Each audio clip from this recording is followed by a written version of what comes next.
अस्सलाम वालेकुम क्लास।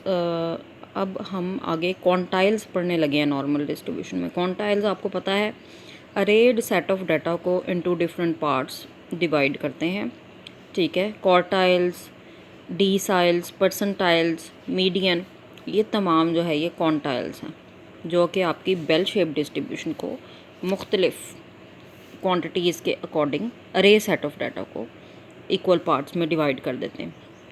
अब इसको नॉर्मल डिस्ट्रीब्यूशन में हमने कैसे यूज़ करना है वो देखिए। अब यहाँ पर वो कहता है कि आपके पास क्वांटाइल्स जो हैं वो 100 पीथ परसेंटाइल हैं, ठीक है।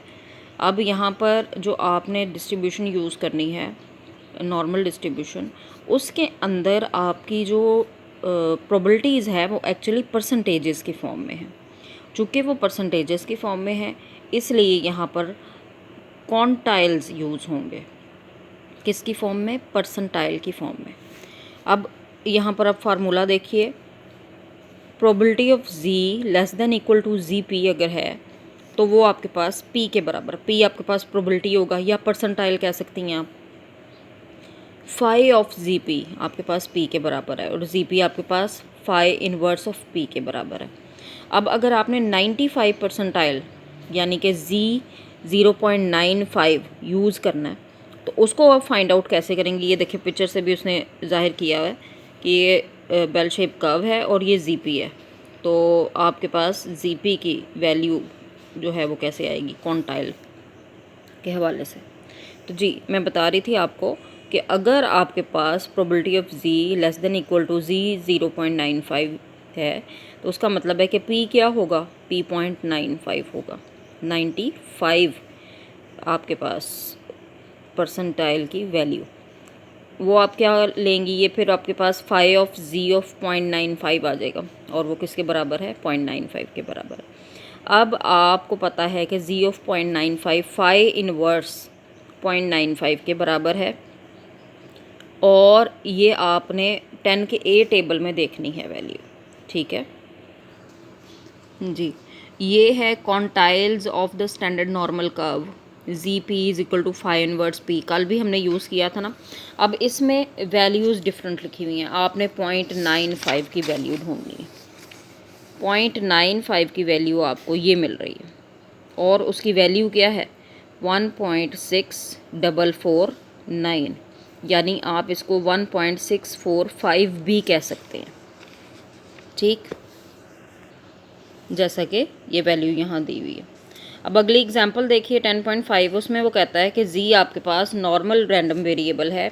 आप फाइंड आउट कीजिए अपर quartile, lower quartile, inter quartile range, quartile deviation और 70th परसेंटाइल, ठीक है बेटा, बारी बारी। अब ये सब चीज़ें आप फर्स्ट ईयर में पढ़ के आई हुई हैं। आपको पता है कि फर्स्ट क्वार्टाइल आपके पास Q1 होता है, वो z 0.25 के बराबर होता है। Q3 आपके पास अपर क्वार्टाइल होता है, थर्ड क्वार्टाइल, जो कि z 0.75 के बराबर होता है। इंटर क्वार्टाइल रेंज आपके पास होती है जी Q3 माइनस Q1, यानी z 0.75 माइनस z 0.25 के बराबर। और क्वार्टाइल डेविएशन आपके पास होती है Q3 माइनस Q1/2, यानी z 0.75 minus z 0.25 divided by 2। अब ये सब चीज़ें हम लोगों ने वैल्यूज़ पुट अप करनी है और फाइंड आउट करनी है। सबसे पहले हम करेंगे Q1 की वैल्यू फाइंड आउट। उसी तरह से probability of z less than equal to z 0.25 के बराबर आ गया। ये फाई ऑफ z ऑफ 0.25 के बराबर है, ठीक है जी। 0.25 p की वैल्यू है, वो वैसे की वैसे ही आ जाएगी। अब ये फाई है, ठीक है, उधर जाके फाई इनवर्स हो जाएगा। फाई इनवर्स को आपने 10 के ए के टेबल में देखना है, ठीक है। ये उसने पिक्चर से भी बताया हुआ है कि फर्स्ट क्वार्टाइल Q1 की वैल्यू या z ऑफ 0.25 की वैल्यू किधर लाइक आ रही है। अब ये आप टेबल वैल्यू देखेंगी 10 के ए में जी। ये इसी टेबल में ये 0.25 लिखा हुआ है और ये उसकी वैल्यू है माइनस 0.6745। आगे देखिए आपका third quartile, probability of z less than equal to z 0.75 is equal to 0.75, ठीक है।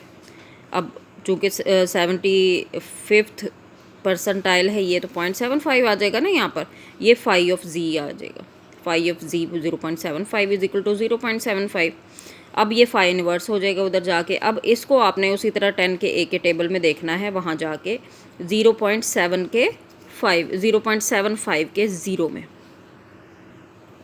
जी ये देखिए 0.75 ये लिखा हुआ है, और ये उसकी वैल्यू दी हुई है उन्होंने 0.6745। ठीक हो गया। आगे देखिए, आगे आप लोगों ने फाइंड आउट करना है, ये देख लीजिए 0.6745 लिखी हुई है।